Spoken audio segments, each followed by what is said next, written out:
Basta ito lang dalawa na ito ang masipag talaga maglinis. Dalawang lalaki na ito. Ang isa mano-mano, ang isa kuhan. Ang isa gumagamit ng lawn mower. Duwabo silang talaga blinis. Ang iba dapat kaya alam eh. Hay, ganun talaga.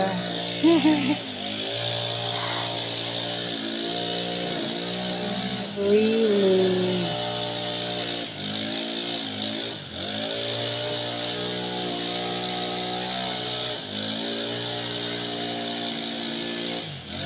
Yan ang sounds of lawn mower.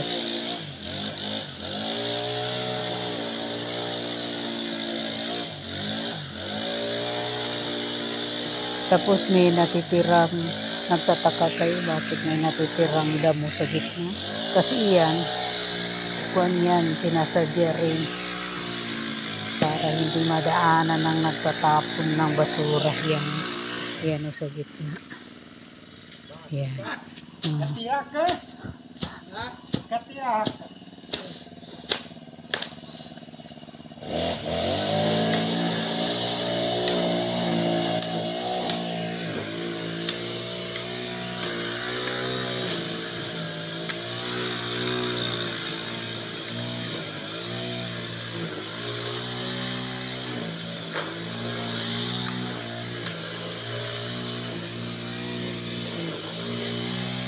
Okay.